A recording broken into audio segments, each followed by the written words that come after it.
Hola a todos, muy buenas noches y bienvenidos a un nuevo directo en el canal de YouTube.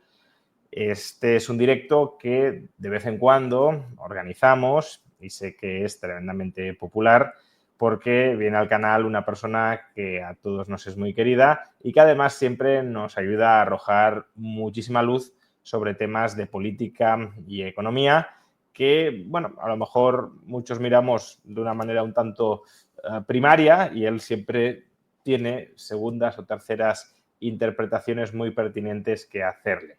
Y me estoy refiriendo, claro está, al profesor Miguel Ancho Bastos. ¿Qué tal, profesor? Muy buenas noches. Muy buenas noches. Bienvenido al Encantado de canal. saludarlo de nuevo. Ya hacía unos cuantos meses que no se pasaba, no porque el profesor no haya querido o haya declinado invitaciones, sino porque no lo hemos podido coordinar, porque él siempre tiene muy buena predisposición de venir al canal, lo cual le agradezco mucho. Como usted siempre, ya sabe. No, bueno, el placer desde luego es mío y de la audiencia, todo hay que decirlo. Bueno, antes de empezar con el directo, permitidme, porque este es un directo que está apadrinado por Revolut, que os muestre el mensaje que Revolut en este directo os quiere transmitir y empezamos a continuación. El directo de hoy está patrocinado por Revolut, un banco online con más de 50 millones de clientes en todo el mundo que ahora mismo está promocionando su cuenta Revolut Metal. Se trata de una cuenta donde obtendrás un tipo de interés del 2,27% TAE y que cuenta con todas las ventajas propias de los depósitos a la vista. El dinero está inmediatamente disponible para el cliente y los intereses se devengan diariamente hasta un importe remunerado de 100.000 euros. Además, la cuenta Revolut Metal te proporciona otro tipo de beneficios: suscripciones sin coste a marcas como Uber One, ClassPass o El Mundo Premium, acceso con descuento a salas VIP de los aeropuertos o cambio de divisas ilimitado sin comisiones.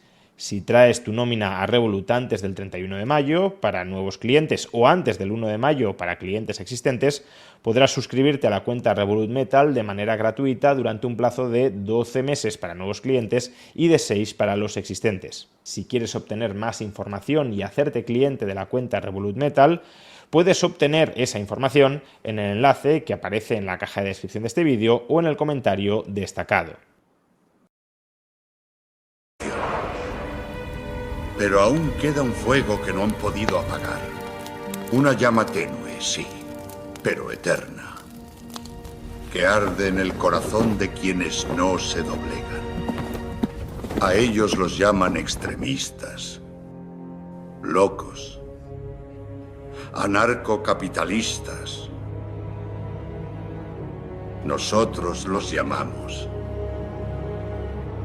libertarios. No desean coronas ni tronos. Solo saben una verdad que atraviesa siglos: que no hay paz sin libertad, ni prosperidad sin responsabilidad. Porque cuando el Estado lo controla todo, la única opción que queda es rebelarse.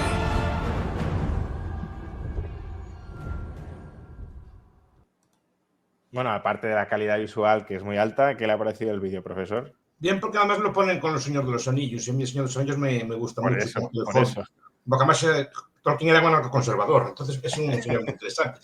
Las figuras de Estado en sus libros son casi inexistentes, sobre todo creo que en el Hobbit casi no aparece ninguno. No sé si aparece una especie de alcalde, pero es una especie de figura de consensual, pero no aparecen figuras de Estado. Porque él, creo que es consciente de eso, que Sí, sí, algo sí. sabe de estas Bueno, cosas. de hecho, Tolkien, si no estoy equivocado, él se consideraba a sí mismo anarquista conservador. Y la comarca, bueno, usted ya lo ha dicho muchas veces, pues es una especie de anarquismo de mercado ultra pacífico y obviamente sin Estado, ¿no? Y muy conservador también, Y así muy sí que está muy conservador, sí, sí, interesante. sí. Bueno, pues ya habiendo visto este vídeo, que, insisto, es el tercero que hace Rawai, los podéis seguir en sus redes sociales y encontrar los anteriores, vamos a tratar el tema que nos ocupaba desde un comienzo. Vamos Cosas a... modernas, profesor Rayo. Bueno, la IA, ¿no? Sí, la I, sí. Otro día tenemos que hablar de la IA y de lo que puede suponer para nuestras sociedades. Pero hoy lo más acuciante. Guerra comercial. ¿Cómo ve usted la situación en la que estamos, ¿no? Porque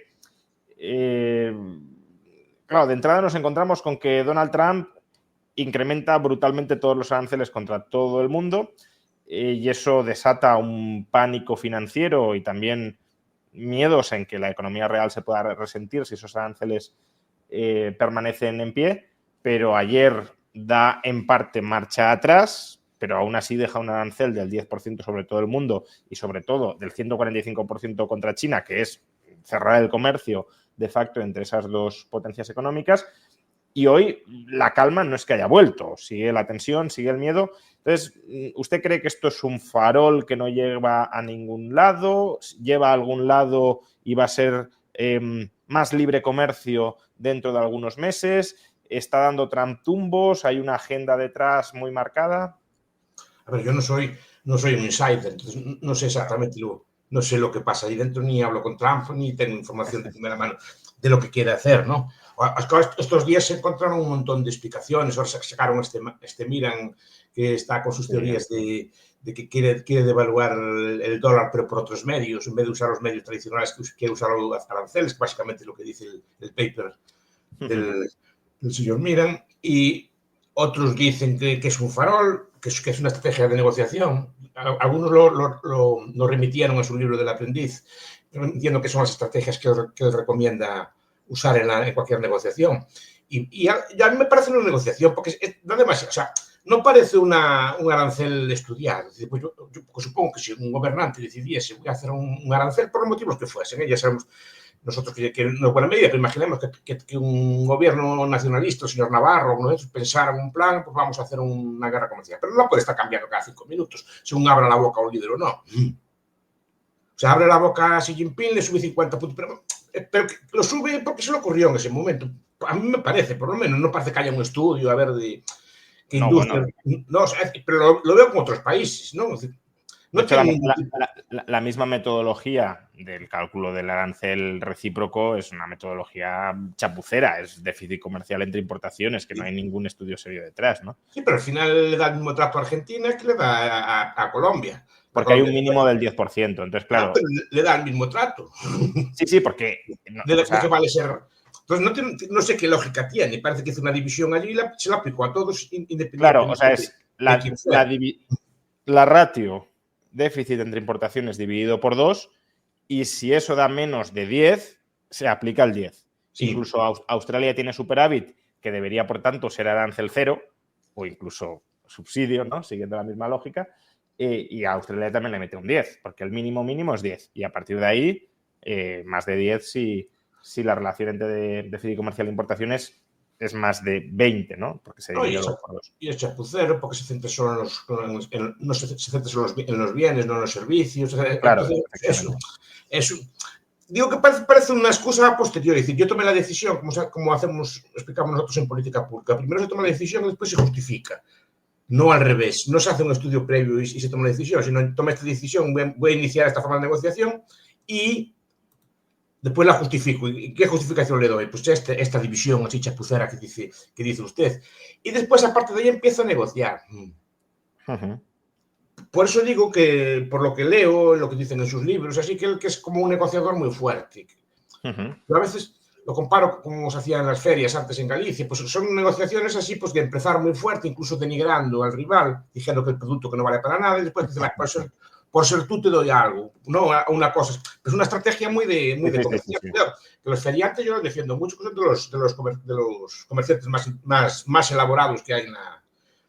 Pues no es que conocí yo nunca, pues tienen unos sistemas de trato, de negociación, de contrato, entra muy interesante. Pasa que ya, como son oficios en desuso, pues ya no sé... Y economía informal y estas cosas. Sí, no, pero tenía una reputación, tenía unas formas. Claro. Entonces era una forma que funcionaba muy bien en mercados, digamos, y bastante bien establecidos. Supongo que en las ferias antiguas de la champaña, estas cosas tendrían mecanismos así. No digo que son mecanismos de negociación previos, que todos sabemos más o menos de qué va. Primero te tienen que decir que lo tuyo no vale para nada, incluso te insultan, no vales para nada, y después, bueno, vamos a tal, vamos a hablar y tal, ¿no? Y intuyo que es algo más así, pero aplicado a la estrategia comercial. Lo que pasa es que no sé si ese tipo de estrategias comerciales de los mercados normales valen para la política igual. Ya. Y ahí usted, con su conocimiento de la ciencia política, porque no es lo mismo el ámbito de la política que el ámbito del mercado. No. Es más, en la política, un político puede decidir arruinar a su población si cree que puede sacar rédito electoral con ello, y en el mercado eso sería absurdo, arruinarte a ti mismo cuando estás en el mercado para ganar dinero. Claro. ¿Usted cree, o sea, dice, no sé si puede funcionar? ¿Cree que puede funcionar? O sea, ¿qué reflexión hace al respecto? Yo honradamente creo que no. A ver, en un mercado, cuando vamos allí, puede ser una negociación muy dura y hay negociadores muy duros, pero la otra parte tiene que ganar algo. Desde luego no puede quedar peor que está. O sea, aunque sea la dureza muy dura, se negocia sobre márgenes y tiene que ganar los dos. Puede ganar uno más que el otro, pero tiene que ganar los dos. Entonces, siempre hay un acuerdo y además el dinero se puede partir. Pero cuando presiona un país como China, primero, que efectivamente al gobernante no le importa sacrificar a su pueblo por eso. Es que además, aparte de eso, el gobernante de China se juega la vida política en eso. Es una especie de juego de gallina. Es decir, un gobernante de ese estilo. Los estudios de Allison en su momento estudiaron la crisis de los misiles en Cuba, ¿no? Y es un juego de gallina porque el que cede pierde. Pierde y a Khrushchev lo echaron del gobierno de malas maneras también. Y nosotros vemos la política, primero, Deng Xiaoping es un líder político muy duro, pero muy duro en la política. Criado, no es porque sea duro, es que está criado en una política muy, muy, muy dura. Él ya estuvo en un campo de reeducación, o sea, de joven. Su madre denunció a su padre, fue apresado a su padre. Sí, él está criado en un ambiente intentó escapar del campo de concentración y lo apresaron y lo volvieron a mandar, etcétera. Cualquiera que estudie la política china sabe que primero que es muy opaca para el extranjero. El gobierno chino no gusta expandir su cultura cada fuera. No, como decimos nosotros, no le gusta que se pueda leer desde fuera.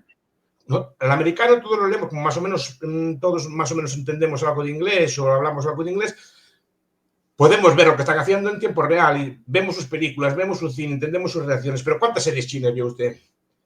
De estas de series o telenovelas o así. No se preocupan de hacerlas. O sea, cuando van a otros países no se preocupa, por ejemplo, de difundir su cultura o meter el China en Way of Life o cosas por el estilo. No se preocupan de extender su cosa, dejan a las poblaciones, hacen negocio, pero digamos que no se mezclan con el resto y no les gusta que los lean. Entonces la política china es muy inextricable, es muy dura, eso sí que lo sabemos. Se lo vimos como trató a Hu Jintao hace unos meses, ¿no? Como lo cogieron delante del otro, y el otro impávido. Y él, cuidado, fue el que lo puso él. Sí. ¿No? O sea, se conocen desde hace mucho, impávido, ¿no? Pues que él sabe que si cede, seguramente los otros que son como él, que están allí al lado, se lo comen a él también.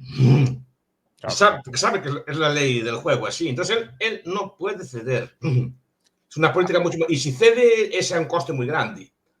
Trump, en cambio, es como más frívolo. En el lenguaje del mercado puedes hacer ofertas, irte para atrás, irte para adelante, ceder, y no pasa. Es normal. Yo lo repito, que yo los mercados así, lo veía más en los mercados informales de ese estilo que era yo antes, cuando yo era pequeño. Pero supongo que los negociadores de mercado actuales también hablan de esto. Hacen ofertas, contraofertas, reducen, bueno, vamos a ver, tanto para ti, tanto para mí, ni tú ni yo, cosas así, ¿no? Pero la política es que no estás jugando solo con dinero que se puede partir, estás jugando con el prestigio político de un país. Y eso se paga. Se paga. Como creo que lo va a pagar Pedro Sánchez. Pedro Sánchez por haber ido a China. Bueno, luego vamos con ese tema. Porque, no, pero quiero decir, que se paga, no es solo, bueno, pues me salió una mala negociación, no me salió el margen que yo quería, pero bueno, tampoco es la ruina, ¿no? O no es una ruina total, ¿no? Pero esto es una política mucho más dura, no sé. Y el ataque del gobierno chino fue duro con los... O sea, le desbarató la estrategia, si es que tenía estrategia, ¿no? Le desbarató la estrategia al vender la deuda, ya le sube los tipos y ahora cómo refinancia la deuda de esos tipos nuevos, ¿no?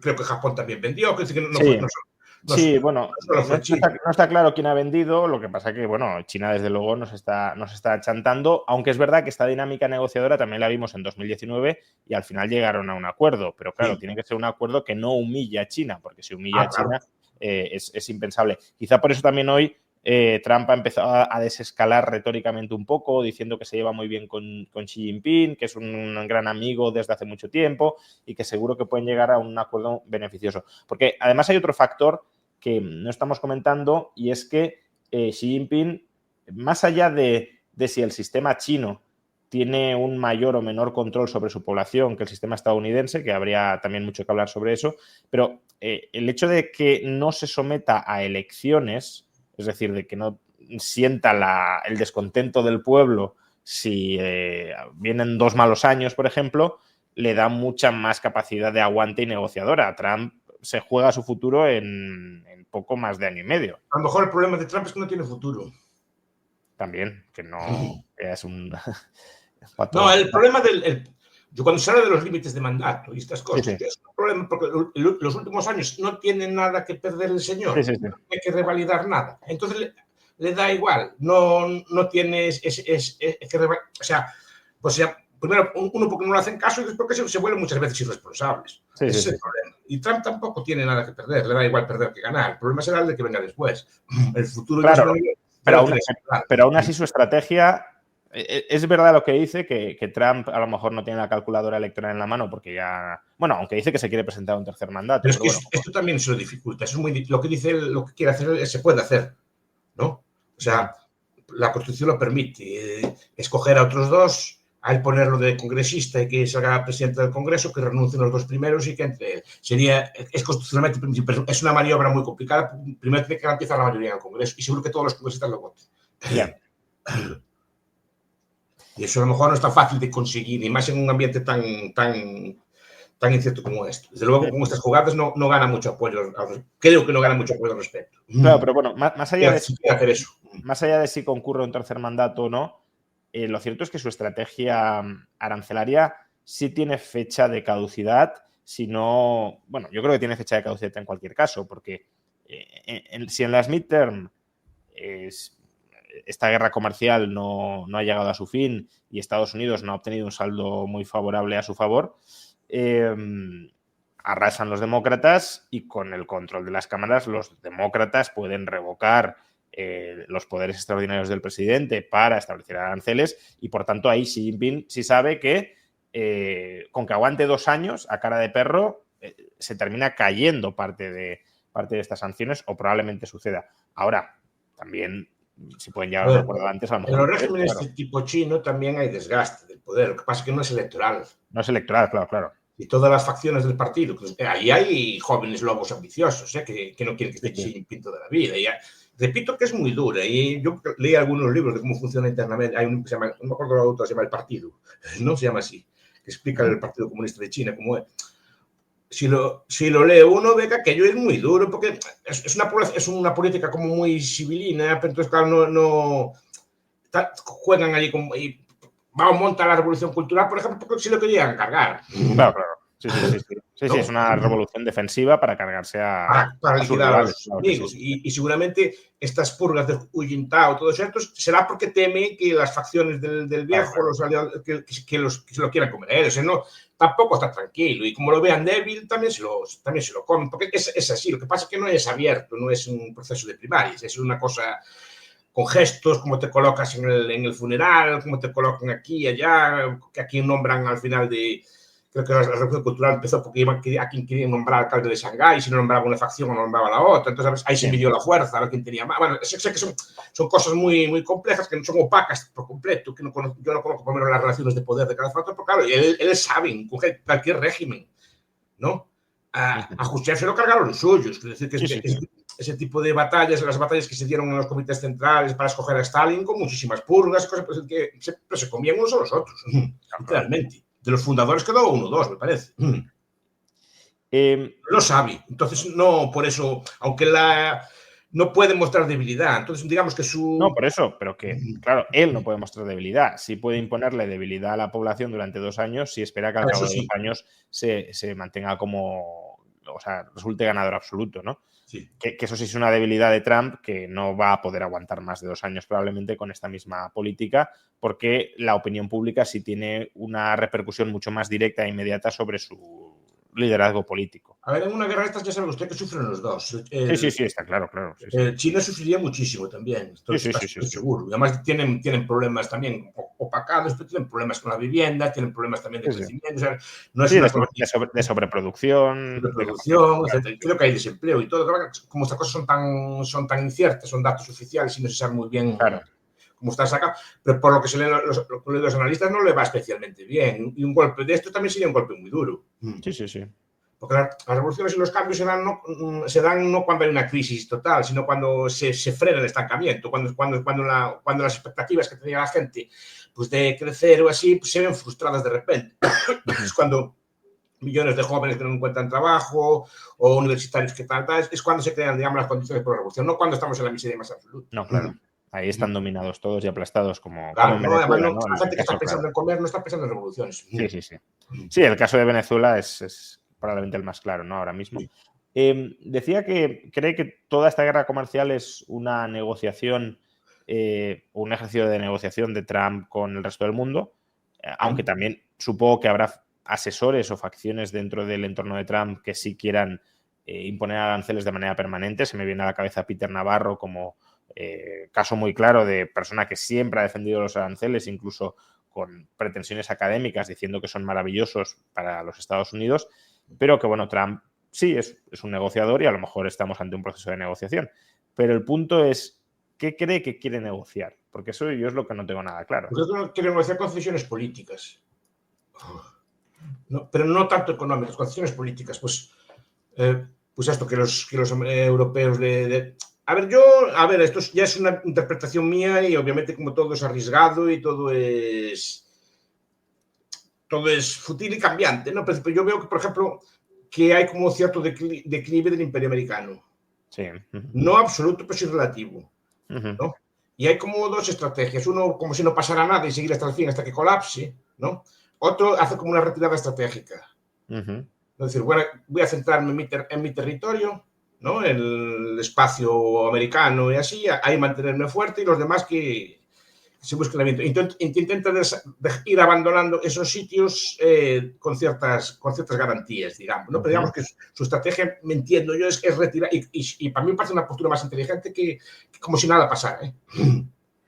Sí, claro. Asumir la realidad, ¿no? Al final. Sí. Entonces creo que es una estrategia de este estilo. Entonces yo creo que quiere pacificar las zonas del mundo. Yo creo que tiene un interés en la paz en Ucrania, obviamente cobrando. Lo que pasa es que es un imperialismo, es un discurso como del siglo XIX, no es un discurso del siglo XX. ¿O qué piensa? ¿Que Biden no iba a cobrar? Sí, claro. Si tuviera Biden o los europeos no querían cobrar en esas tierras. O esas sí, de hecho, Francia ya sabemos que estaba negociando de tapadillo con Ucrania también para quedarse con... Lo que pasa es que lo hacen de forma como por la paz, claro, y me ayuda a la reconstrucción y no sé qué, no sé cuál. Pero él lo dice como Teddy Roosevelt al principio del siglo XX. El gran bastón y punto, mandamos y ya está. Y es si quieres más deliberado, con Groenlandia, pues digo que quiere como conservar un espacio ¿no? Con Groenlandia para ellos, con el Panamá, un hinterland, sí. Sí, un hinterland, pero en el que esté seguro. Ya sabe que el mundo ya no lo puede, digamos, dominar como antes. Aparte que dominar el mundo es muy costoso. Claro. Usted seguro que conoce el libro de Paul Kennedy, El auge de cadencia de las grandes potencias. Es un libro muy bueno, ¿no? Sí. Y creo que lo van a reeditar ahora con una visión. Creo que lo está haciendo de nuevo el autor, con más. Creo, leí una entrevista, no sé si lo acabo ya. Pero la idea es esa, es decir, que los imperios caen por overstretch, por exceso de pesos. Llega un momento. Vale, tú cada vez tienes más recursos, pero cada vez tienes más guerras, más frentes en todo el mundo. Al final tienes que tener una guerra en Indochina, tienes que meterte en la guerra de Ucrania, tienes que meterte en conflicto de Taiwán, que son cosas de ellos. Y tienes que andar a gastar dinero, digamos, a proteger un montón de cosas que no son directamente tuyas. Y al final te aplasta. Claro, pero la dinámica imperial es esa también, ¿no? Quiero decir, el imperio tampoco puede quedarse quieto porque si no tiene conflictos en la frontera y la forma de minimizar los conflictos en la frontera es ampliar la frontera y tenerlos dentro, pero si los tienes dentro tienes rebeliones internas que te cuestan más. Sí, y cada vez más fronteras. Sí, por eso, claro, que conforme más creces, más fronteras tienes, claro. Claro, más fronteras y más enemigos. Roma cae cuando era enorme, no cuando era pequeña. Sí. Porque al final, ¿qué hacen los romanos peleados con los partos, peleados con los persas, peleados con pueblos que son muy lejanos? Porque al final se desangraba en guerras en todos sus territorios, que son muy lejanos digamos, al núcleo romano, ¿no? Y al final, claro, lo acabaron. Al final, los hunos, todo cuanto gente viene de las estepas, al final tienes que pelear con ella.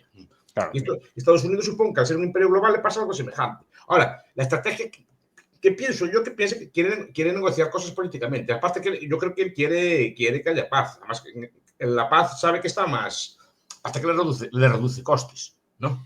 Claro, lo que pasa es que O sea, cuando hablamos de paz también hablamos de cesión, no sé, por ejemplo, cederle Taiwán a China y cederle probablemente Ucrania a Rusia, de tal manera que los hegemones territoriales estén cómodos en en esa coexistencia pacífica de áreas de influencia, pero Ucrania es rusa y Taiwán es China.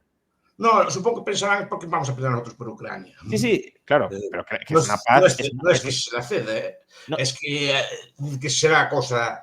Intuyo yo, como sí, pero hay algo de aislacionista, a ver, que son cosas de. Pero quiero decir que la paz, o sea, una paz desde un punto de vista liberal es una paz donde las personas y las agrupaciones de personas se respetan entre sí y no hay nadie que esté oprimiendo o ejerciendo la coacción sobre otro. Aquí sería una paz de Estados Unidos con Rusia, con China, a cambio de que en su patio trasero Rusia y China puedan hacer lo que quieran.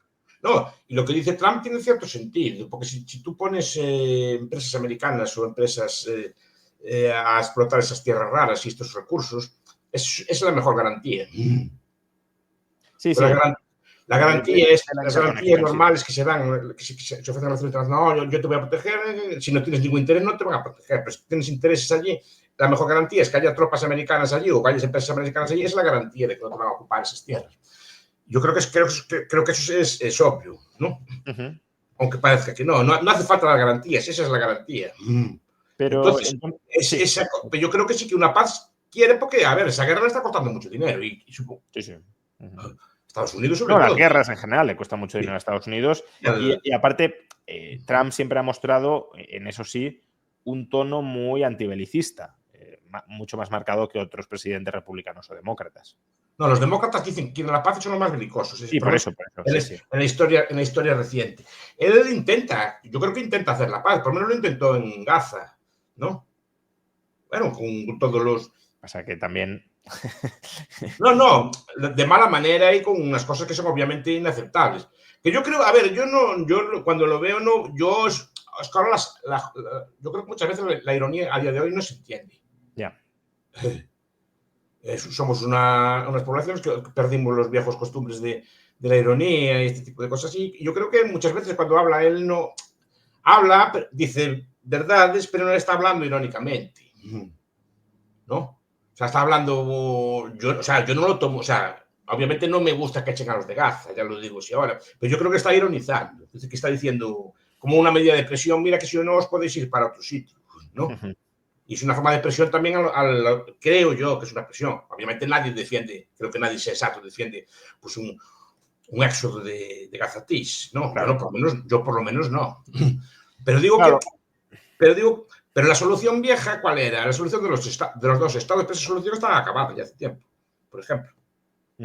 La vieja solución de hacer un estado para cada uno, eso ya está acabado. Entonces, sí, no ha funcionado. Trump, no supongo que tendrá algún tipo de idea, obviamente creo que no es esa, espero que no sea esa, pero la pone de forma, digamos, así como con vídeos y cosas así, ¿no? Con cosas así, que es una forma nueva de comunicar. Pero sí, lo que pasa es que intenta Trump... traer la paz al sitio. Creo yo que intenta traer la paz al sitio. Igual que creo que intenta llevar la paz a Rusia. Sí, no le está saliendo bien, me parece a mí. O sea, yo creo que efectivamente tiene un sesgo pacificador o antimilitarista de ofensivas militares.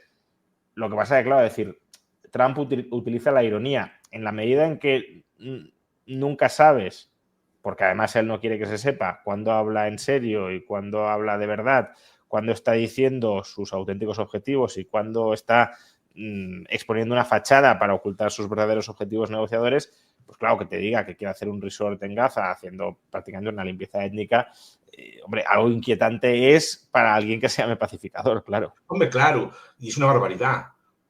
Pero digo que yo quiero creer que no lo dice en serio, sino como una forma de decir, como decir, mira que también vosotros tenéis que perder, digamos, ¿no? Algo así, yo quiero creer que es así. Yo no lo tengo mala, o sea, Trump no me acaba de caer mal, mira que hizo cosas tal, ¿no? Es decir, quiero creer, a lo mejor es un wishful thinking, a lo mejor no es todo lo contrario que pensaba, quiero creer que en el fondo quiere la paz, pero la está buscando a su manera. Digamos que todas las formas tradicionales de llevar a cabo esto no funcionaron y ahora a ver qué puedo hacer yo con mis formas de negociar distintas, digamos, ¿no? Sí, un poco como cuando en la anterior legislatura o mandato pues intentó como reincorporar a Corea del Norte a la esfera civilizada o a la esfera no directamente china, y eso fue precedido por insultos grotescos contra Kim Jong-un hasta que se reunieron y ahora, bueno, dice que se llevan muy bien y demás, aunque ahí no está muy claro cuál ha sido el efecto neto de todo eso, porque en su momento sí hubo cierta expectativa de que quizá Corea del Norte pudiese abrirse, se fueron a Singapur, le mostró cómo podía ser Corea del Norte si se abría al mercado, al capitalismo y al comercio como Singapur. Había, por tanto, una cierta expectativa de que algo cambiara, pero al final parece que nada ha cambiado, ¿no? Después de todo eso. No, te digo que el hecho de que vaya a ver a Kim Jong-un y que no le importe hablar con él, ¿no? Que es históricamente el mayor enemigo del mundo, ya dice mucho. Es decir, si no, ¿por qué te vas a ir allí a hablar con este señor? Y con Irán lo mismo, con Irán es tan contradictorio, también no sé si lo sigue, ¿no? Por un lado, amenaza allí con todo tipo de guerras y cosas, pero por otro lado, también leo ayer que ya está abierto al diálogo, están dialogando por detrás, no sé si me explico, ¿no? Por ejemplo, es que la salida de Afganistán la negoció Trump con los talibanes. Sí.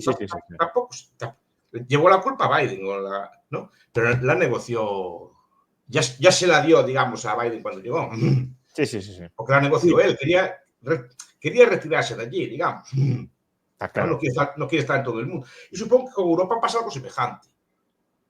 Yo, ¿para qué tengo todas estas bases aquí? ¿Contra quién es la base esta? A día de hoy, ¿para quién todas estas bases que tengo en Alemania, otras bases que tengo en tantos? ¿Contra quién son? ¿No? Y me están cortando en un pico, ¿no? ¿Y quién es el enemigo? El enemigo va a ser Rusia. Entonces, a ver si se puede llegar a un acuerdo con él. Pues sí, en lugar de amenazarle, tratar de pacificarle. Lo que pasa que, claro, es verdad que no, los intentos de pacificación parece que no han funcionado, quizá también porque la OTAN pues tiene esa potencia militar amenazante, pero bueno, a Putin nos ha frenado mucho a la hora de hacer en su hinterland lo que considera pertinente hacer. No, está claro. Y desde luego es una amenaza al mundo. Pero yo creo que él intenta ver cómo puedo llegar a una paz con este señor, que me permita, digamos, liberar todo esto, distensionar todas estas zonas y evitar todos estos gastos que estoy teniendo.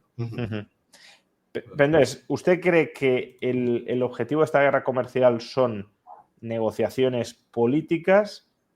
¿Qué es lo que yo repito que estas cosas es facilísimo equivocarse. Primero por las calidades del presidente Trump, que está cambiando de opinión cada día. No sé exactamente cuál es su doctrina. Yo no le vi una doctrina escrita. O sea, no sé lo que piensan exactamente sus asesores o si hay una doctrina, la doctrina Kissinger, la doctrina Brzezinski o así como tenían los... No sé si hay una doctrina semejante con Marco Rubio, o sea, si tienen sus asesores una doctrina así o si tienen algún gurú de relaciones internacionales. Por lo menos yo no se lo conozco, ¿no? De momento, supongo que alguno sabrá.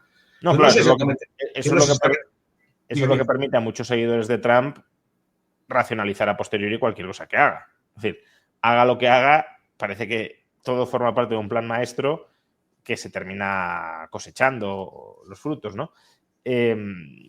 Aun cuando pasen cosas contradictorias, como que, bueno, pues baja la bolsa y bajan los tipos de interés, pues se dice, hundió la bolsa para bajar los tipos de interés. Luego suben los tipos de interés y entonces ese argumento ya no sirve y buscamos otro para justificar lo que en ese momento esté haciendo. Y eso estoy desconcertado también porque veo tantas interpretaciones.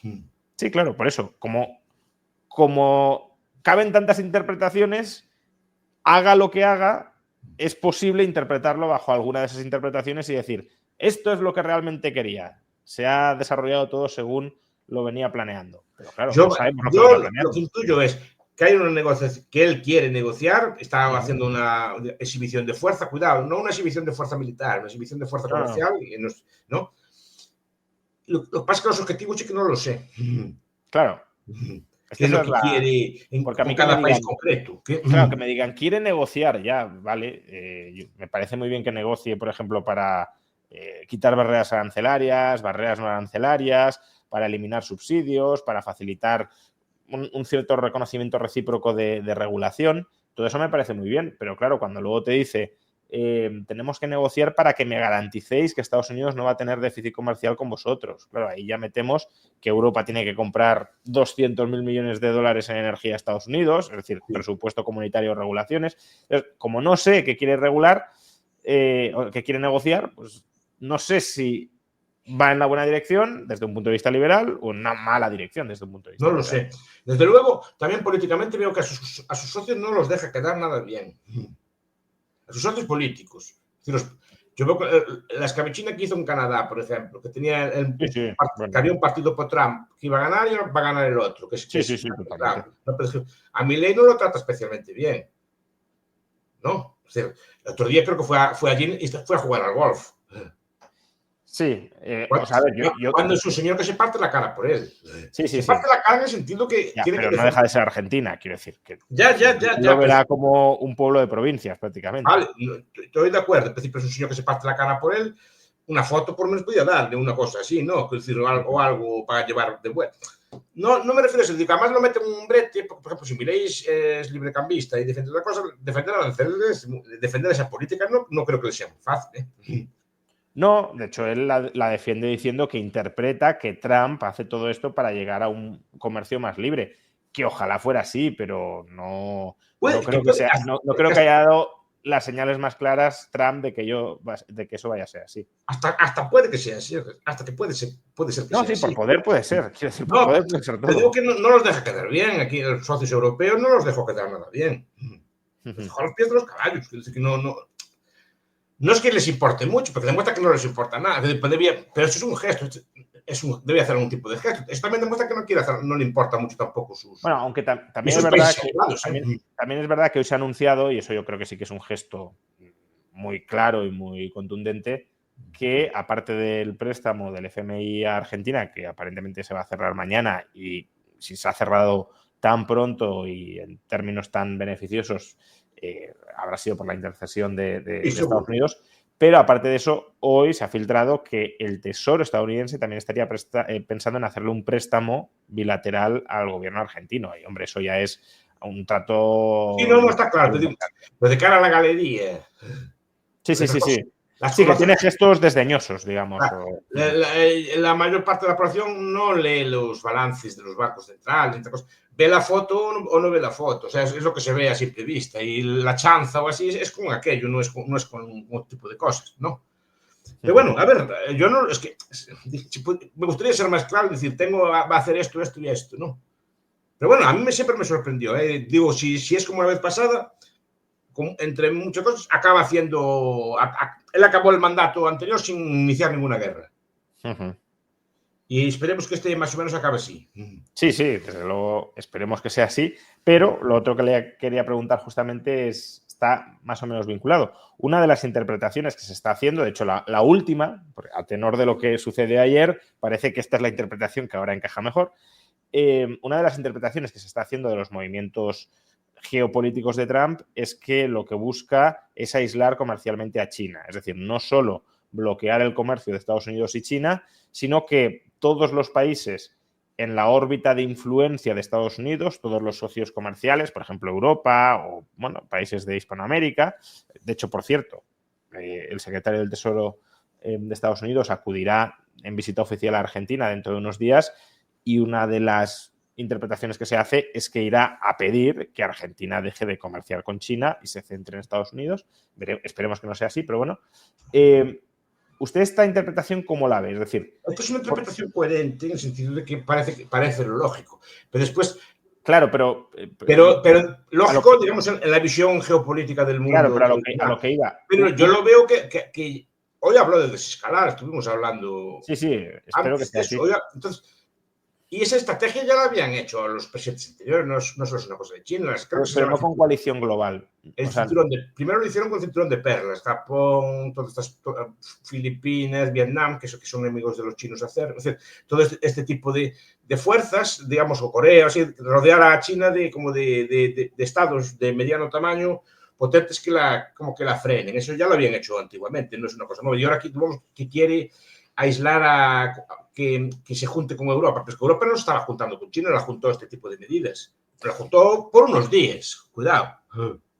Ahora le preguntaré por la visita de Sánchez, pero esto se lo planteaba porque, claro, la visión de que Trump no quiere guerras, pero está de alguna manera buscando un bloqueo comercial a China, a mí me chirría. Es decir, si tú de verdad bloqueas comercialmente a China, vas a tener un conflicto militar. China no se va a quedar de brazos cruzados viendo cómo tú tejes una alianza geopolítica con países de su entorno, con sus socios comerciales, para que dejen de comerciar con ella. Es que es, digamos, ahogar o forzar el ahogamiento de China. Es que por eso estoy diciendo, no lo sé, que teóricamente debería estar mal con China, pero yo no veo, pero al final yo creo que no va a llegar a nada, no va a quedar en nada, va a quedar en nada lo del conflicto con China. Yo espero que sea así, ojalá sea así, desde luego. No, por lo que estoy viendo, como están, creo que va a quedar en una estrategia de tira y floja y que al final como que va a ceder, no, va a hacer que cede y al final pueden llegar a acuerdos. Eso pasó en el primer mandato, de hecho. Es decir, también tuvimos esta escalada arancelaria y luego cerraron un acuerdo. Sí, por eso. Pero yo creo que es una estrategia pues como de atacar muy duro para después negociar. Repito que parece que es lo que dice en su libro del aprendiz. No sé si esto vale o no vale para la política. El arte de negociar, ¿no? El arte de negociar. Sí. Tiene un libro que se llama así también, me parece. Sí.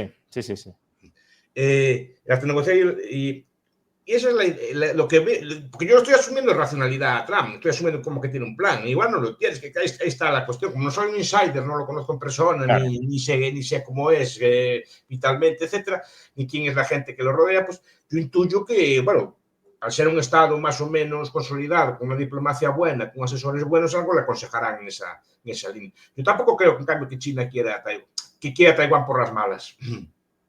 Bueno, esa es otra, claro, que si tú la aíslas, a lo mejor dice, pues ya que estamos, invado a Taiwán, pero es verdad que si quiere anexionarse a su población y cada vez la población taiwanesa está más cerca de China, en las encuestas se ve, pues será una anexión pacífica más que militar. Por eso, o sea, puede ser que yo me equivoco, pero yo no veo una guerra por eso. Primero que el pueblo chino no es un pueblo guerrero cara afuera, puede tener su represión interna, cosas así, pero no es un pueblo especialmente que se caracterice por ser especialmente belicoso, digamos, o con otros pueblos. La última guerra que tuvo creo que fue con Vietnam en el 79 y no tuvo buen resultado para los chinos precisamente, ¿no?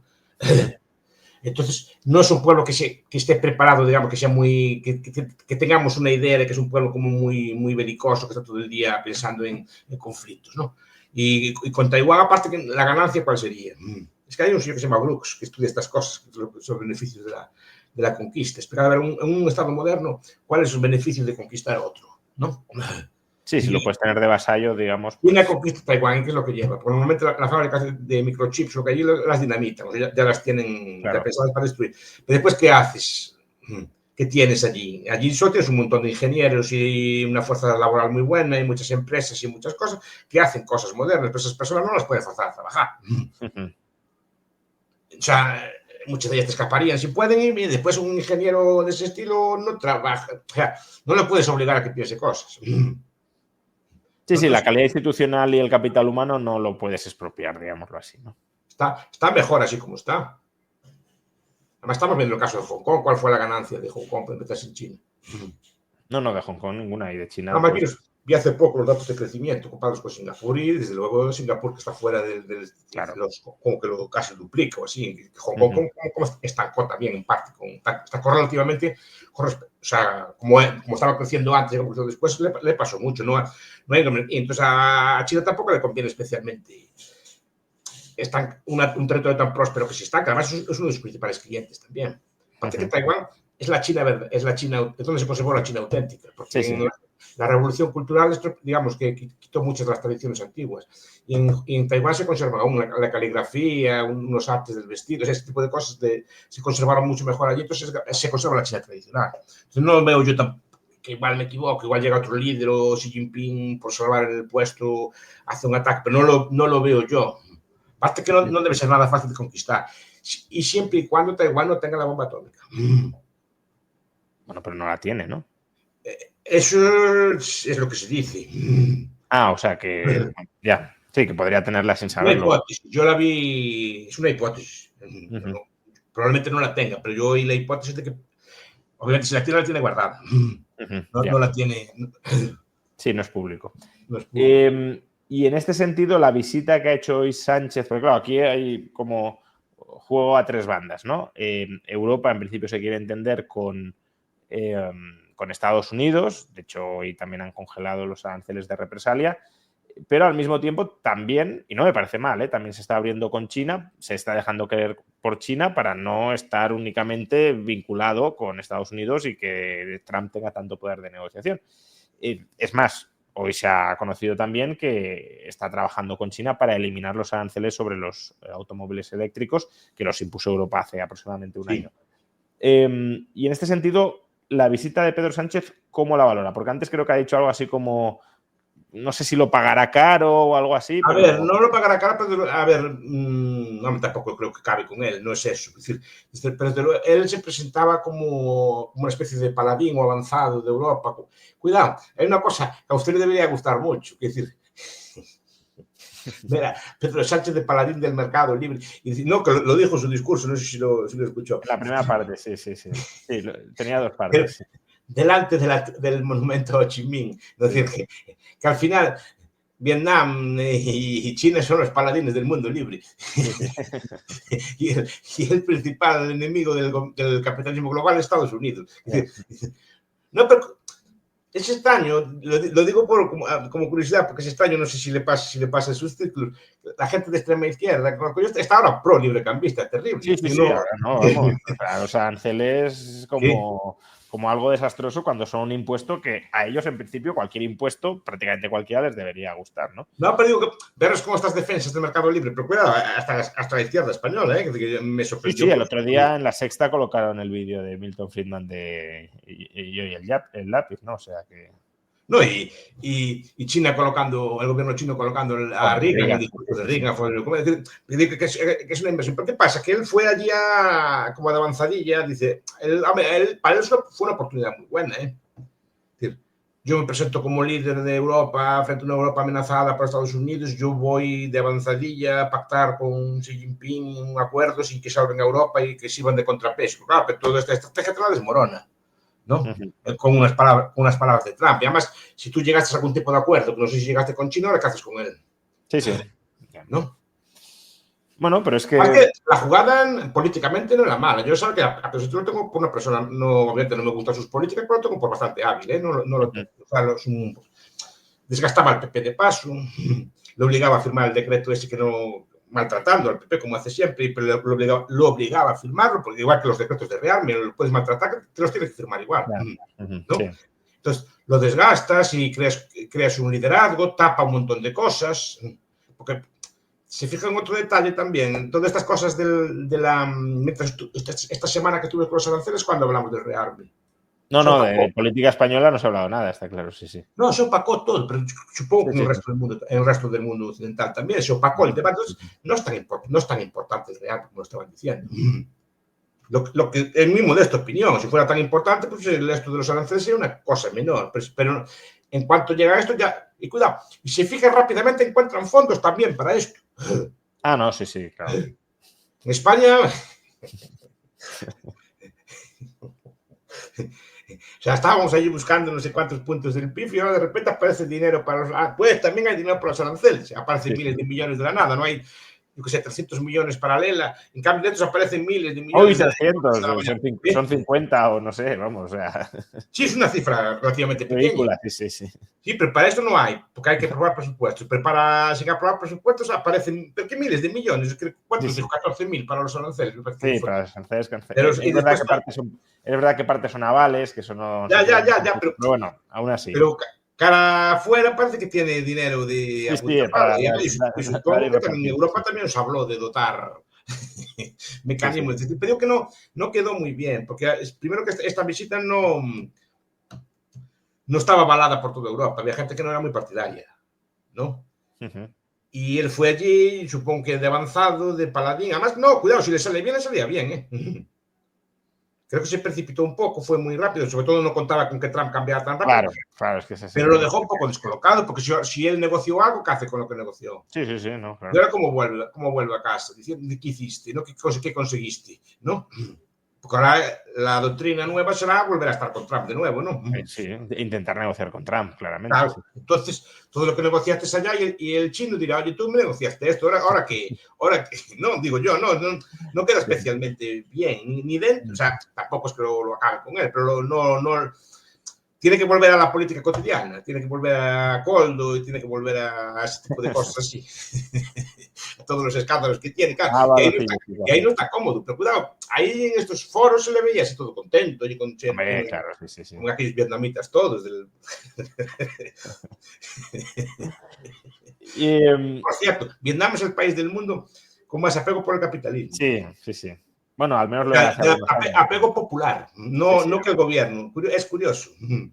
Lo vi en una encuesta de valores. Era el país del mundo, creo que tenía un porcentaje elevadísimo de porcentaje que defendía el capitalismo. Y es un país que supuestamente gobierna el Partido Comunista. Y no gobierna el Partido Comunista. Pero el capitalismo les ha traído la prosperidad y lo saben. Sí, pero lo digo que lo valoran. O sea, no es una cosa que aquí podemos traerla también, pero aquí estamos todo el día criticándolo. Por ejemplo, la población. Porque España y otros son los países más anticapitalistas del mundo. Sí. Del mundo occidental me refiero, no del gobierno, de las ideas de valores de la gente. Sí. Un tema que yo creo que esto ya lo hablamos en algún directo, pero ha vuelto a surgir ahora, es en qué medida el comercio, por ejemplo, el comercio entre Estados Unidos y China, contribuye a enriquecer a China y, por tanto, Estados Unidos, al comerciar con China, está armando, alimentando, engrosando a su enemigo potencial, ¿no? Dice, buenas tardes, Estados Unidos, al comprar tanto de China, ¿no está ayudando indirectamente a financiar el poderío militar chino, que crece cada año? Muchos saludos. No, lo que está contribuyendo es a enriquecer a China, eso es cierto, pero también Estados Unidos se enriquece. Es decir, no solo China. O sea, es que a mí hay una cosa que en estos debates que me irrita mucho. Es decir, nos invadirían con mercancías chinas. Creo que lo dijo un secretario de Estado americano o algo así, que invadirían España. Porque, hablando de mercancías, como si vinieran así. Las mercancías las trae alguien. Sí. O sea, hay algún... Y alguien las compra, ¿eh?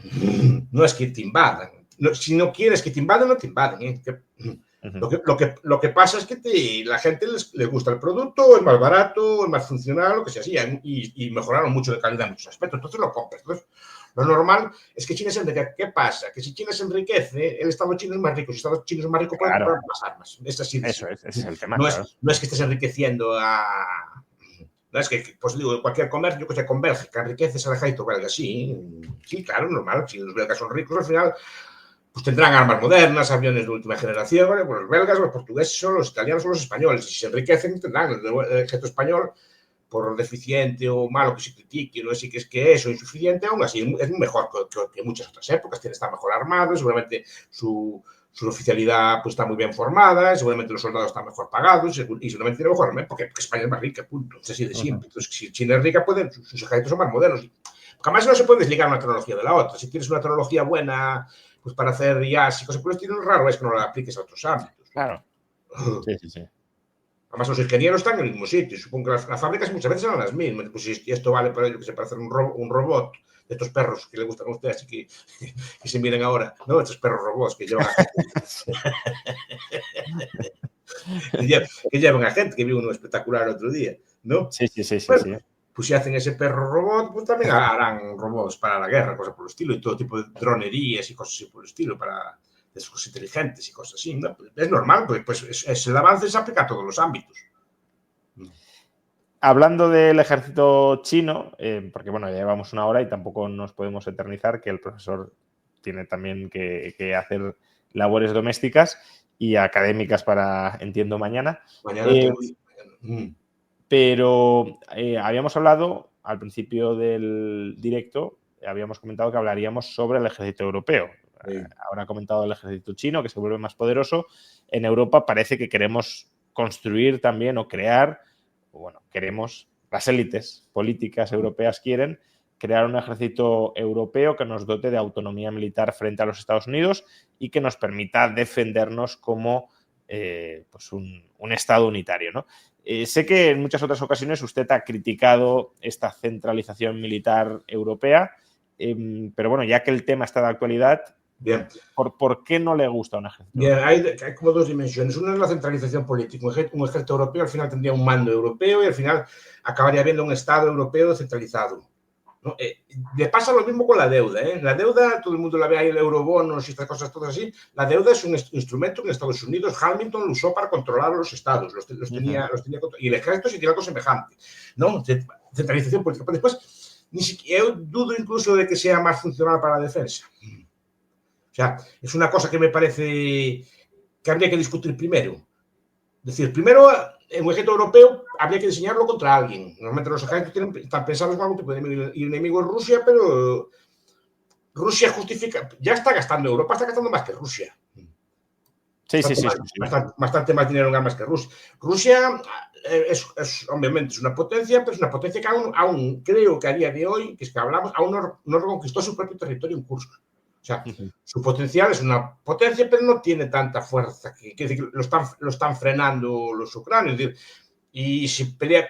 Aparte, cuanto más extendiera un ejército de esos, de invasión, más tiene que estirar las líneas. Es decir, más vulnerable. Es decir, no veo yo que tenga tanta potencia como para derrotar a una población de 500 millones de habitantes 10 veces más rica. Eso lo dijo Donald Tusk. Es decir, o sea, tienen que defendernos los americanos.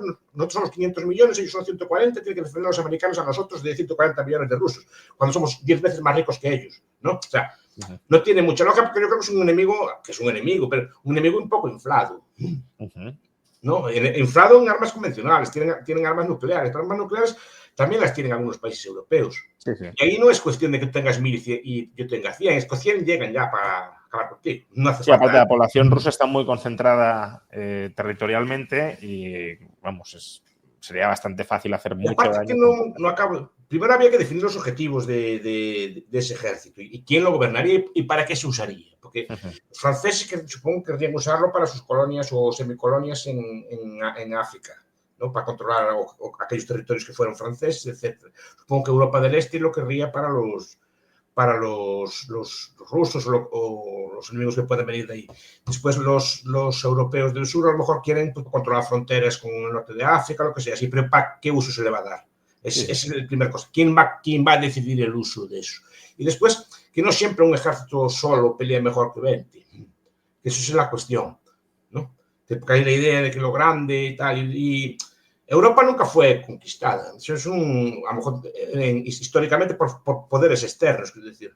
Yo lo hablo muchas veces, hay este libro que me gusta mucho, que es el de Scheidel, se llama Escape from Rome, Escape de Roma, es un libro precioso, si lo conoces. Scheidel lo conoce por el nivelador, creo que no está traducido. Pero Escape from Rome dice primero que la fragmentación europea fue una maravilla, fue lo mejor que le pudo pasar a Europa, que se rompiera aquel imperio. La caída del Imperio Romano, sí. Pero él cuenta casos históricos, por ejemplo, cuenta cuando llegaron los mongoles, ¿no?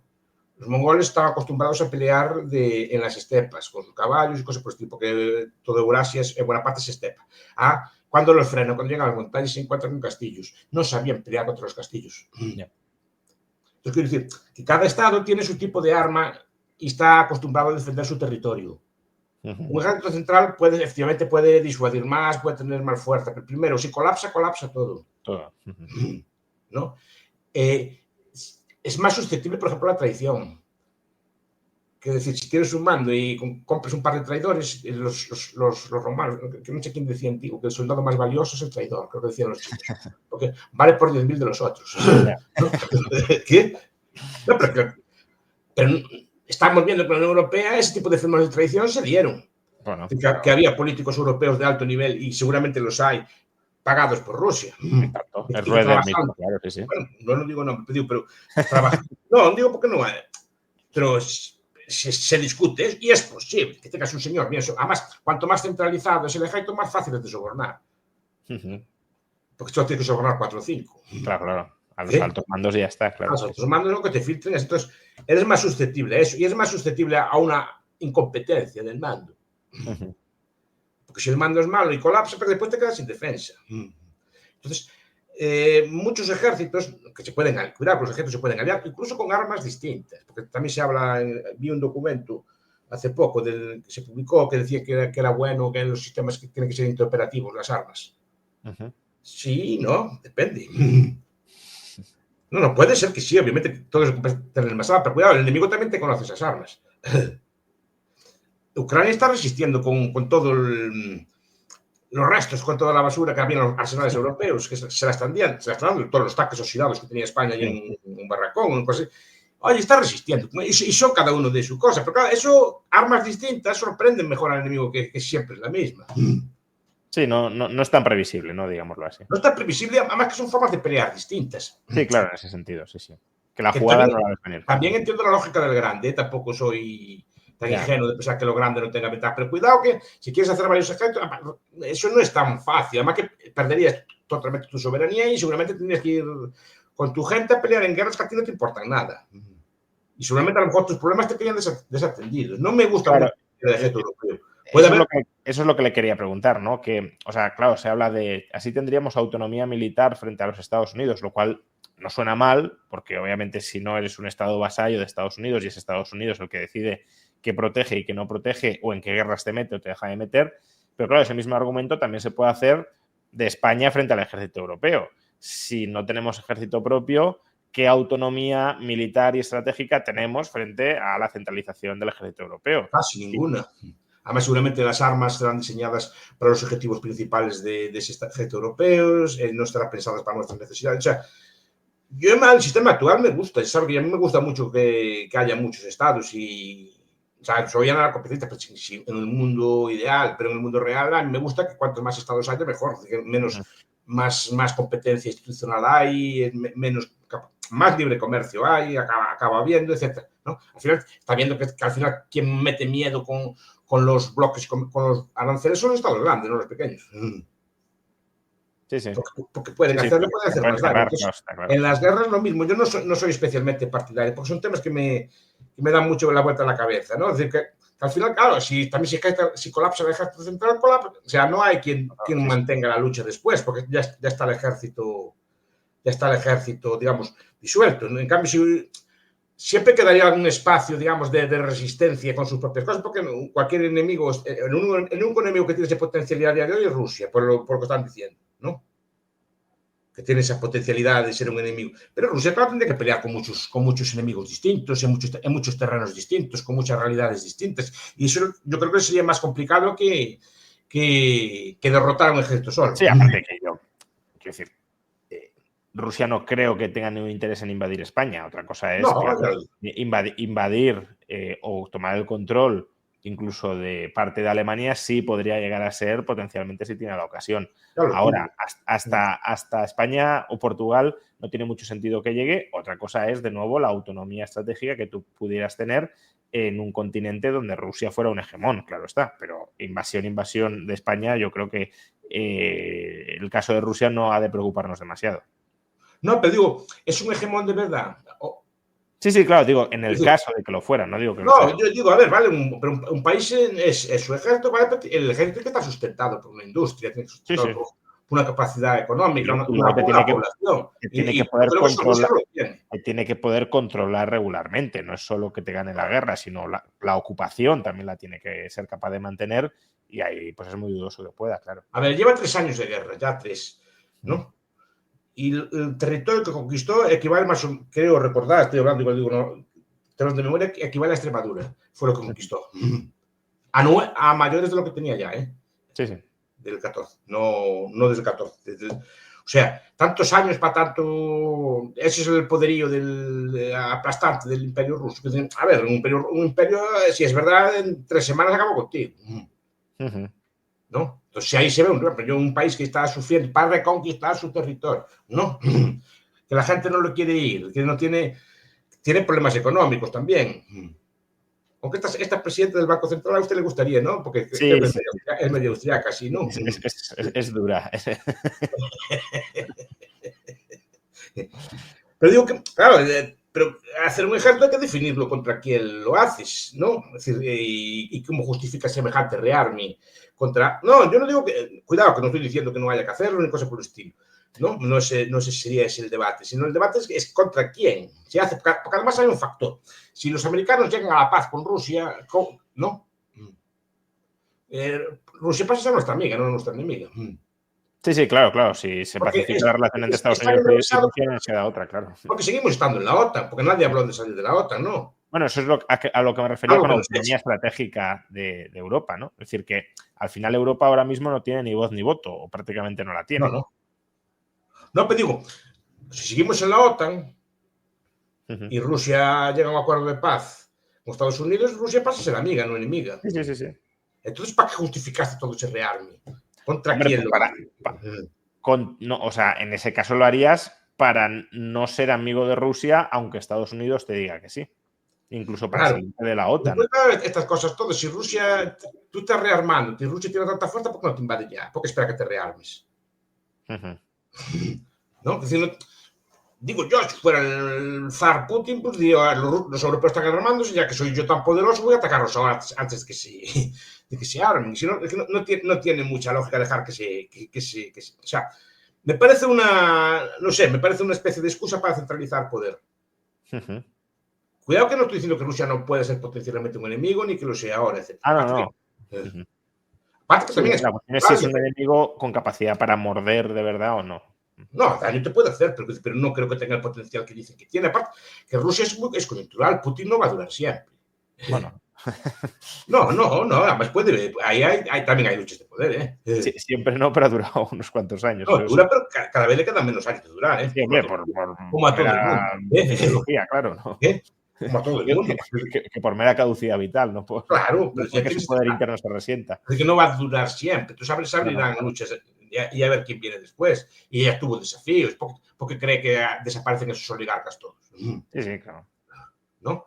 A Prigozhin lo liquida, porque Prigozhin, claro, si se empieza, se acaba, no se puede quedar a medias. Sí, eso es con una chapucita, claro. Para eso no empieces, ¿no? Pero digo que tenía rivales, es decir, que no tiene, aunque está callado, no salen fuera, es lo mismo que los chinos, no salen para afuera, pero seguro que los hay también. Y están tomando posiciones para el futuro, por lo que estoy diciendo, por pura biología. ¿No? Los jóvenes cachorros están tomando posiciones para cuando el viejo se retire o no pueda seguir. Entonces ya empezarán a ver quién viene después. ¿Y entonces, no cree que como alternativa al ejército europeo una coordinación, una especie de liga de ejércitos europeos sin un mando estable centralizado tendría más sentido? La doctrina europea de la guerra siempre, históricamente, fue que siempre intentaba aparecer un hegemón, se juntaban todos los demás y acababan con el hegemón.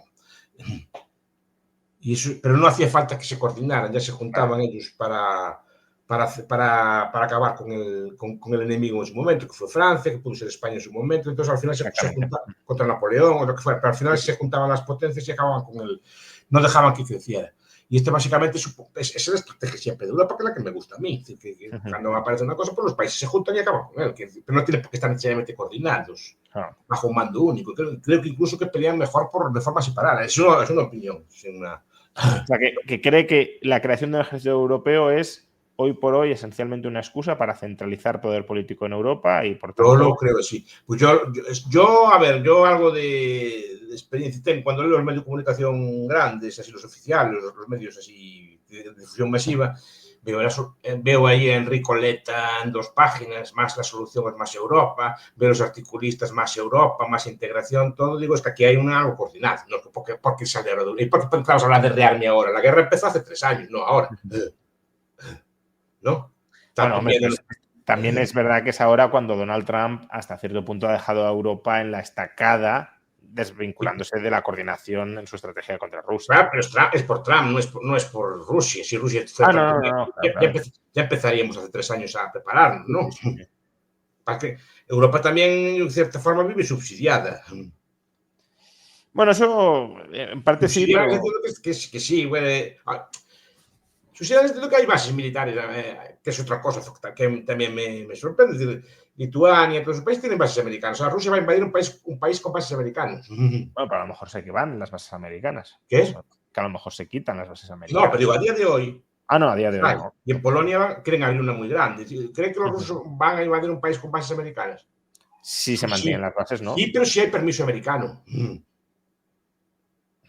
Sí, si hay permiso americano, si no, no. Sí. Que a lo mejor lo que teme es que Estados Unidos dé el permiso. Bueno. Hipotéticamente. Bueno, es un temor que con Trump en la Casa Blanca tampoco hay que descartarlo en el sentido o sea, tampoco estoy diciendo que Trump sea un agente de Rusia, pero No. la perspectiva que usted ha trasladado antes, que me parece bastante verosímil de Trump, de yo me repliego militarmente y dejo a Rusia en su área de influencia y yo no me meto, dejo a China en su área de influencia y no me meto, pues eso, claro, es compatible o es potencialmente compatible con que Rusia invada a Polonia y Estados Unidos diga yo no me meto. Claro, pero también es compatible con que diga ahora financiaros vosotros, os ayudo yo a financiaros para que deis vosotros, solo yo me quiero retirar. Pero me extraña que un país con bases americanas que lo invada otra potencia, pues supongo que las bases americanas también son bases para... Es casi como una agresión. Entonces, solo podía darse eso si fuera con permiso. Y eso a lo mejor podría ser. El miedo que tiene, porque si no, no hay permiso. Si no, no tiene lógica ninguna que te invada un país con bases tuyas, ¿no? Porque son acuerdos de defensa bilateral. Entonces, me sorprende tanto amor al realmente sin haber una retirada americana previa. A lo mejor es lo que temen, ¿no? Claro, yo creo que se están preparando para una posible retirada americana y no me parece un escenario especialmente inverosímil. Otra cosa es que haya alternativas a la centralización del ejército europeo para prepararse para ese escenario. Y estos, claro, están arrimando las cosas sardina de centralizar políticamente más con la excusa o la justificación quizá razonable de que, claro, tú has subcontratado tu defensa o parte de tu defensa a un Estado extranjero y ese Estado extranjero ahora ya no está tan interesado en defenderte. No, porque es ejército europeo que no gobernaría von der Leyen. Sí, claro, por eso que no. ¿Cómo salía en el vídeo? ¿No? Sí. De Saruman, sí. No la ponía de buenas, por eso te digo. No, claro, pensamos que estos líderes europeos entonces muchas veces... Que me sorprende tanto, porque entramos en unas contradicciones tan grandes, ¿no? Pues claro, repito, solo podría invadir Rusia a estos países europeos si Estados Unidos lo permite. Porque, repito, entonces tendría que enfrentarse con tropas americanas que hay allí. Pero si no lo permite, entonces nuestro enemigo pasa a ser Estados Unidos también. Y ahí estamos perdidos. Tanto como enemigo no lo sé, pero que sea indiferente sí podría darse el caso. Sí, pero entonces, ¿para qué justificas todo este gasto en...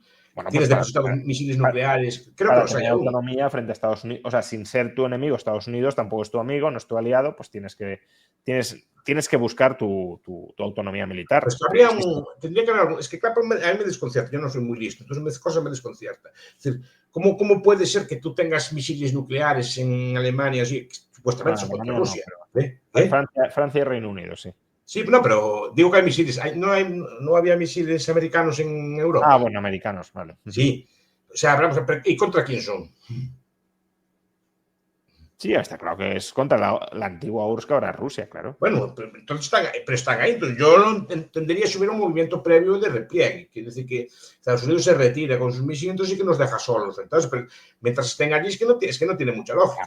Pero si es que si no estás metiendo el enemigo dentro. Ya tienes porque si es con tolerancia americana, es tolerancia americana. Tienes como una quinta columna dentro. Bueno, es que a lo mejor Europa quiere echar a Estados Unidos de la OTAN. De eso también se ha hablado. A lo mejor lo que querían los viejos izquierdistas. OTAN no va a ser fuera, pero te lo va a dar Trump. No lo van a traer ellos. No, claro. ¿Qué? Sí. O lo da Trump o lo dan los europeos ante la perspectiva de que Trump pueda hacer primero ese movimiento y te deje en la estacada. Eso también puede suceder. Ya para ir terminando, profesor... En la estacada estamos perdidos. No estás perdido porque sería ya algo pactado. No sé si me explico. Sí, bueno, si hay un pacto de Europa... Un ataque hipotético. Estamos hablando de cosas que, repito, me saca de mis temas y van a decir, señor, que está hablando de estas cosas, ¿no? Pero yo estoy hablando lógicamente, no sé de fuerzas, pero yo entiendo que si Rusia ataca países defendidos por Estados Unidos, será porque hubo algún tipo de pacto previo. Es decir, o si no, o va Estados Unidos a la guerra también. Pero puede ser pacto de no agresión, de, bueno, Rusia... Bueno, en cualquier caso, un pacto. Sí. Y una traición a tus socios, ¿no? Ya, pero si para él ya no son socios, que no lo sé, porque como ahora también dicen que quieren tender puentes en una negociación comercial y estrechar lazos y generar, pues eso, una especie de hinterland estadounidense alrededor de Europa, pues, no se sabe muy bien si Estados Unidos nos considera socios o no nos considera socios. No, por eso no lo sé. Pero digo que en cualquier caso, cualquier agresión tendría que ser con la tolerancia americana. Con la tolerancia, por supuesto. Tolerancia, ¿vale? Entonces, es decir, que tienes un aliado que no te va a dar y que incluso te puede traicionar después en su momento. Sí. Bueno, ¿no? puede ser eso lo que estén calculando, no lo sé. Claro, te digo, pero estamos perdidos. No, hombre, tampoco creo que estemos perdidos, por lo que decía antes, Rusia tampoco tiene una capacidad militar tan grande como para hacer frente ni siquiera al ejército europeo de No, hoy. pues yo creo que no va a salir. Los antiguos decían que Rusia realmente expansionista no era lo que defendía, era como su espacio. El espacio que era de los zares. El espacio de los zares llegaba hasta Polonia y llegaba hasta Finlandia. Es el espacio de los zares. Todos los países bálticos, todo eso, la Besarabia, bueno, todo aquello que es. Eso era de ellos. Y supongo que en el imaginario que estudió Putin en la escuela, en el mapa que le pondrían en la escuela, todo aquello aparecía, ¿no? Es como en España no se discute el Sáhara, por ejemplo, ¿no? Sí. Como está la memoria colectiva, que yo era español y cosas por el estilo. Y hay relación. Entonces, supongo que ese tipo de fenómeno dirá aquello era nuestro, que se pusieron allí además en territorio que era nuestro. No, porque Polonia en parte hasta 1918 parece que era de buena parte de ella era Rusia también, estaba bajo era un imperio muy grande y aquellos se lo fueron quitando. Entonces, lo que decían no es que Rusia lo que busca es recobrar el viejo imperio, pero fuera de ahí no se quiere meter en ningún sitio. Bueno, eso no lo sé, ¿no? Sí, pero es también lo que hablábamos antes, que al final un imperio tiene que defender sus fronteras y aunque no quieras conquistar más allá de las fronteras, tienes esa necesidad de estar con trifulcas continuadas porque es que las fronteras son puntos de conflicto normalmente. En política es así muy expansiva. Lo decía el viejo Saavedra Fajardo, un teórico político del barroco en España, que era una flecha, o crece o muere. Que los imperios o están creciendo siempre o cuando empiezan a caer es cuando decaen. Claro. Es la propia dinámica de la política.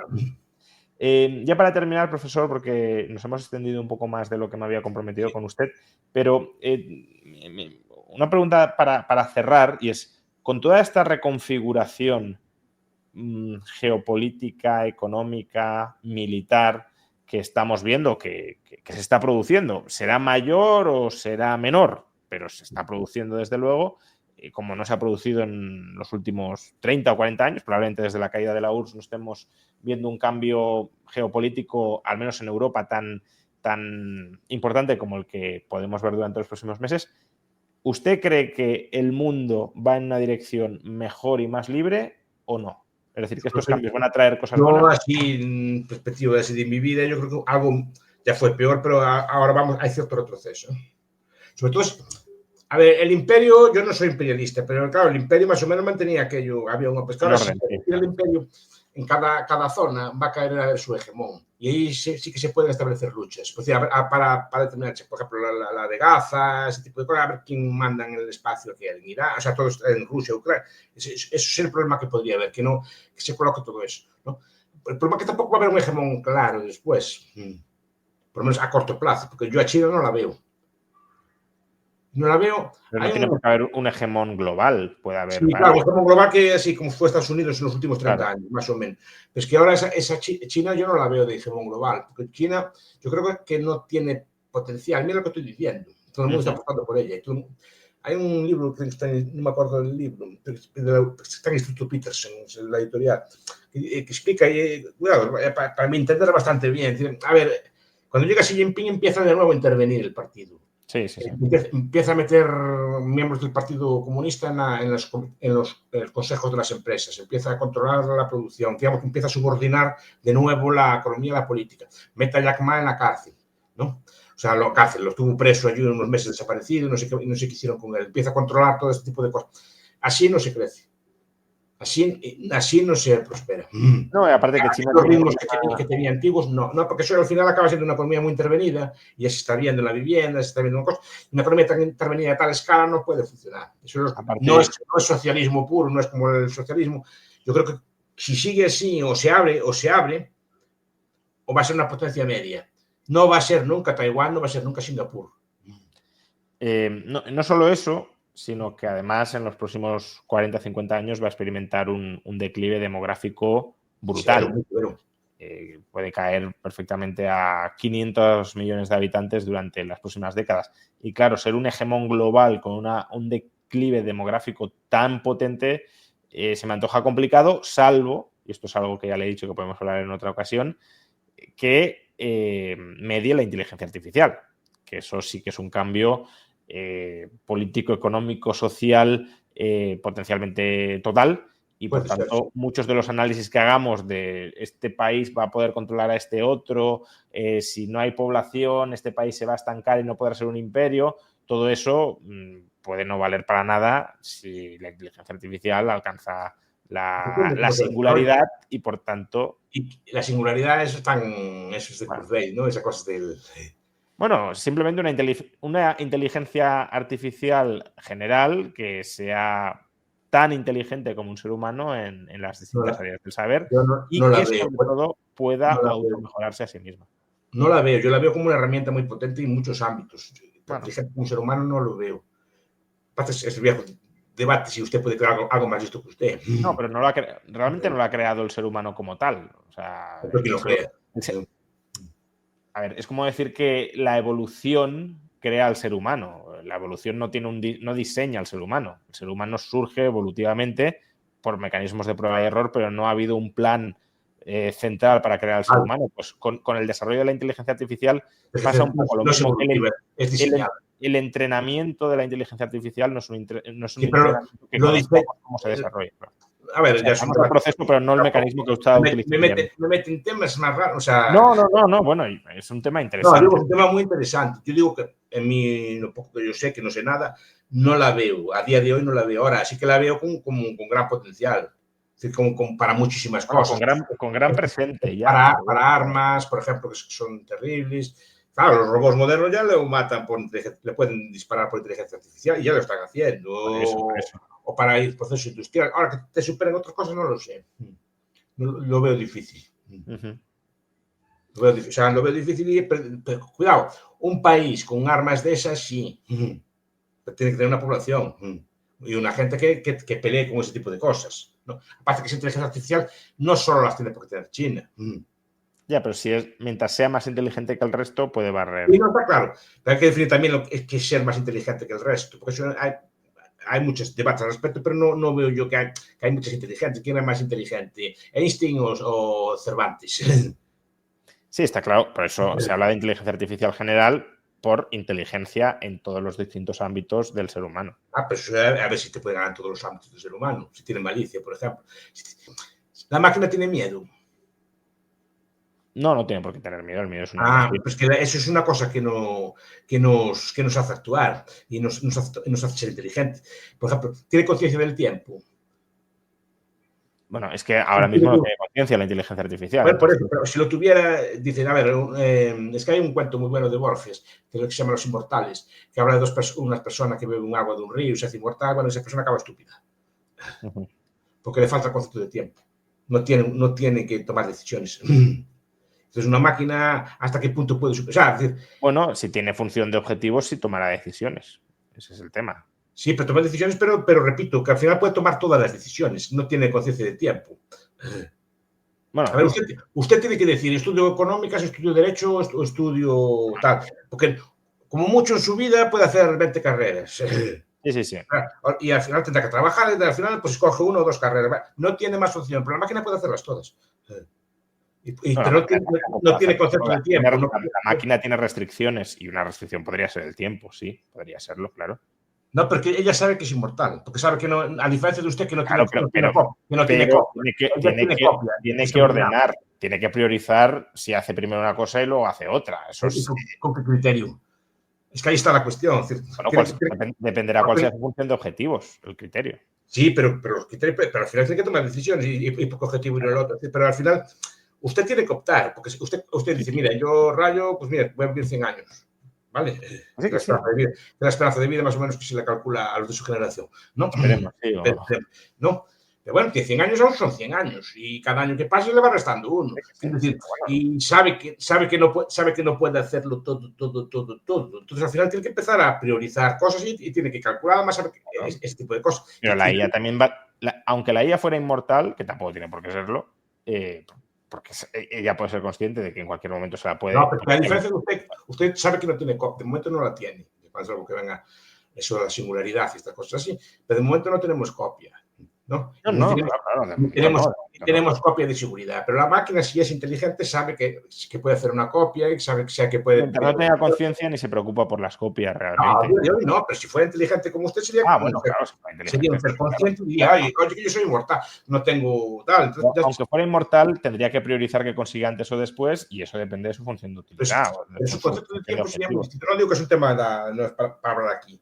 Un 10 minutos, un poco más, repito que no es mi... Leí algunas cosas de eso, ¿no? Pero no, obviamente aquí mi criterio no vale para nada. Ya lo digo ahora. Digo que hay preguntas que me planteo, es decir, con el tiempo, con el miedo, tiene celos, ese tipo de cosas que son las que nos mueven a actuar. Sí, no, pero es que la IA... Tiene miedo a tener hambre. El hambre, no, supongo que el miedo que tiene es una persona, aparte de la muerte, es el dolor que causa. Creo que es una cosa más... La máquina sufre de hambre o así. Que una máquina sea inteligente no significa que tenga emociones propias de un ser humano o que tenga una inteligencia humana. Eso forma parte de la inteligencia. Yo creo que no hay forma parte de la inteligencia del ser humano. Que sea la inteligencia del ser humano el único tipo de inteligencia que existe... Ya es un poco... Entonces, tendrá una inteligencia distinta, pero no como la del ser humano. Claro, pero la del ser humano tampoco tiene por qué ser óptima. No, claro.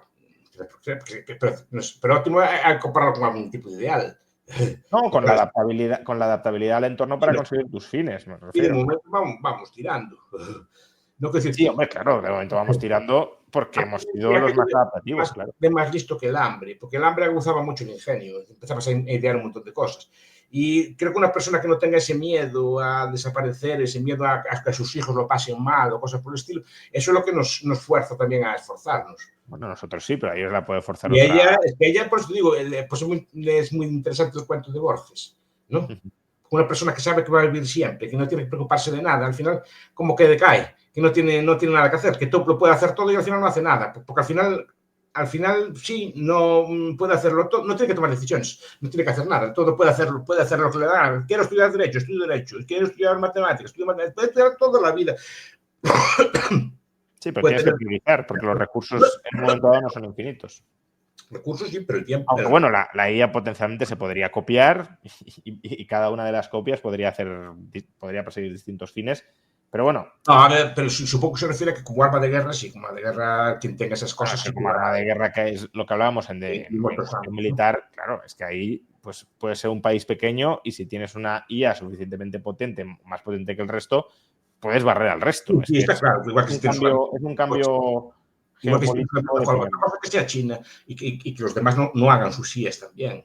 Yo siempre aposté más por la India que por China. No a corto plazo. Ahora la India yo creo que está fuera del desarrollo de la IA. O sea, pero tiene ingenieros muy buenos. No, digo, yo no solo la IA, a nivel económico. Bueno, no sé. Pero ahora mismo la IA es Estados Unidos o China. O sea, no hay mucho más. Pero bueno, eso otro día que tenga ganas de tratar el tema, ¿Sí? Porque yo en el ciclo de mi vida pasé de pedir con una hucha con un chinito. ¿Cómo? Usted no se acuerda. Antes en el DOM le daban una hucha con una cara de un chino, así, ¿no? Sí. En el curso de mi vida, era una potencia en la IA. Quiero decir, yo no hablo a corto plazo. ¿No? Pero no fue tanto tiempo, fueron 40 años. Y mire cómo cambió todo. Pues, yo apostaría más por la India a día de hoy, de apostar por una superpotencia. Pero el plazo de la IA no es tan largo. Pero bueno, o sea, en 10 años... Como mucho, yo creo que esto se ha resuelto de un lado o del otro. Es un tecno optimista de estos, así que le gusta mucho. No, digo que es una escuela también. O tecno pesimista, no lo sé, pero bueno. No, digo que le gustan mucho estas... Bueno, a ver, tampoco es que... No yo es mi especialidad. Yo no soy tecnófobo, obviamente, no soy ludito, pero tampoco creo que tenga tanto potencial. Yo también viví en Internet. Bueno, vale, sí, cambió muchas cosas, pero como estar hablando con usted, por ejemplo, pensé que el cambio real es que yo tenga comida todos los días y eso antes no estaba asegurado. El cambio real es que no pase frío, que tenga medicina, que no solo ese tipo de... Entonces no sé hasta qué punto podrá desarrollarse. O sea, qué punto que va a tener muchas. Creo que la ley de Theobald había un futurólogo científico. Decía que normalmente sobreestimamos a corto plazo las ventajas de las nuevas tecnologías, pensamos que va a ser mal. No digo que en general. En cambio, se subestima lo que va a tener a largo plazo. Yo soy más a largo plazo. La IA va a tener muchas cosas. pero las evoluciones exponenciales tampoco las entendemos bien, Sí. porque no tenemos la mente adaptada a pensar en términos exponenciales y podemos estar al principio de una curva que se va a disparar y no darnos cuenta de que Pero estamos... eso es el libro último de Kurzweil, usted ya lo leyó, ¿no? Yo no lo leí. El Kurzweil habla de estas cosas. Sí, claro. La singularidad está cerca y otros no. Es la tesis de él, a ver si se cumple. Yo no Sí, sé es la tesis de él desde hace mucho tiempo, está claro, pero que creo que estamos en un momento de especial aceleración de esas tendencias. Pero bueno, ya digo que es otro tema para el cual también sería conveniente que hubiese gente más experta que nosotros dos. Hay regresión en otras. Es que nos volvemos superías y cuando aparece la DeepSec y estas cosas todas, es que cuando empiezan las guerras en Rusia, empiezan conflictos en todas partes, conflictos salvajes, además, con todas estas IAs y DeepSec y cosas que tenemos así. Pues os digo, el miedo que me da es que estas armas, estas herramientas se usen para hacer cosas de estas. No, claro. Es que por eso cuando dice usted es tecnooptimista, digo, o tecnopesimista, porque veremos si somos capaces de manejar bien esa tecnología o ella nos manejará a nosotros. Pero bueno, ha sido un placer. Que bien. Me saca usted mis temas y tus temas, bueno, o que me gustan, no son lo que más... ni los míos, pero bueno. Ni los que más domino. Pero bueno, es interesante porque a mí me gusta aplicar algunas teorías a este tipo de cosas. Pero claro, sí, claro, es que por eso le pregunto, no tanto por lo que sepa de la IA, que no es su campo ni tampoco el mío, pero sí puede conectar la IA con otros campos de su especialidad que sí los tiene. O sea, usted cuando hablan del supercomputador que pusiera los precios y están siempre hablaron de eso, el computador del Ángel, ¿no? Sí. Que iba a poner los precios. Ahora están con eso también. Hay los así marxistas modernos, incluso los aceleracionistas. Sí. Sí, pero bueno, ahí yo creo que el mercado sigue siendo... Hay un autor que se lo conoce, se llama Bastani, escribió un libro que se llama Comunismo de lujo plenamente automatizado. Porque es un libro muy, muy interesante, a usted que le gustan estas cosas del cálculo, que dice que es un comunista, que hay que acelerar todo y más IAs y todo, porque así llega al comunismo solo. Cuando hay abundancia, llega al comunismo. Sí, bueno, claro, el horizonte comunista es ese, ¿no? La post-escasez y que haya superabundancia de todo, entonces no hay que economizar nada y por tanto... Curiosamente hay escuelas marxistas así. Sí, seguro. Bueno, el propio comunismo, tal como lo vio Marx o lo conceptualizó Marx, que Marx no es que desarrolle una teoría comunista muy exhaustiva, pero los trazos de cómo sería el comunismo es eso. Bueno, pues interesante. Para otra vez, ¿no? Pues son temas muy... Saca muchos temas, si no, yo no acabo tampoco. Bueno, es que, de unos temas van saliendo otros. Sí.